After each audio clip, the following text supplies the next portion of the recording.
I built Music Valley without a business degree, without a mentor guiding me step by step on how to build and launch a sustainable business in today's music industry. It turns out once I learned music, once I became a great musician, that was never going to be the hard part. I'm Steve Jazz, CEO and founder of Music Valley, and this is a different type of conversation.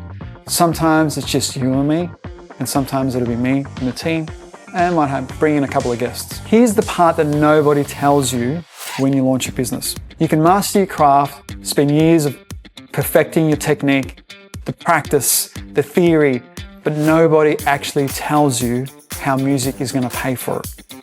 How to price your services, how to get leads, how to read a P&L, how to go from doing everything yourself to actually building and leading a team.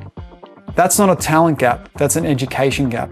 And it's the same gap that I lived through myself. I went through the traditional route, Conservatorium, moved into state, share accommodation, grinding out what it's like to live an independent lifestyle at 18. I got good, really good at my craft. But somewhere in about second year into that degree, I realized getting good at my craft was never the answer to making a sustainable income in my chosen profession. So nobody ever taught me how to move from student to actual working professional. So what did I do? I did what millions of other musicians did and do. End up getting some kind of a secure full-time day job. I did that. I got a 9 to 5. I did music outside hours. On the weekends, I still did gigs, chasing gigs, but it wasn't enough because part of me was divided and I'd mastered neither at this point. And here I was, my mid-20s. That gap is what started Music Valley about 17 years ago. Not as a school, but as a gateway from student to actual industry. Building Music Valley taught me a second thing. Craft was number one, mastering that. The second gap was mastering the craft of business. I had to learn marketing, meta ads, sales process, scripts, psychology, finance, reading a P&L, cash flow forecast, signing leases, negotiating leases, hiring, firing, managing expectations, KPIs.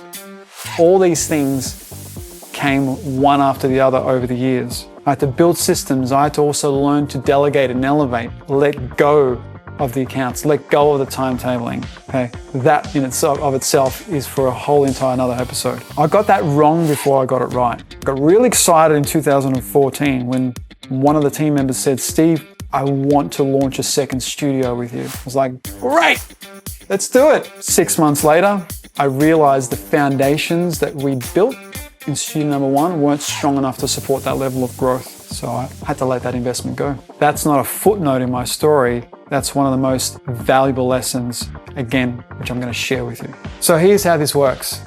Some episodes, it's just you and me, and other episodes, I'll engage my team and industry partners to have topic-led discussions based on whatever's happening at the time in the music industry or inside Music Valley. At the end of every episode, I'm asking you to tell me what's the one thing that's on your mind in your business right now. Drop it in the comments, message me on Instagram, vote in the polls on socials. I'm listening, and what you tell me helps shape the next episode and what we dig into. So if you're a musician, an artist, a producer, a coach, anyone building something in the music industry, connect with me on Instagram at steve.jazz, and let's explore ways we can work together. Until next time, I can't wait to see you inside Music Valley. Thanks for tuning in. If today's conversation sparks something in you, drop a review or send this to a person in the industry who you think needs to hear it. And if you're someone who's done playing small and ready to take your music or career to the next level, we'd love to talk. There's a link in the show notes to book a call with us. Let's explore how we can help you plan your next move and reach your goals faster. But most importantly, if you're listening to this right now, I want you to know I hear you, I see you, I appreciate you, and my team and I believe in you. With the right environment and the right team in your corner, anything is possible. I can't wait to see you again inside the valley.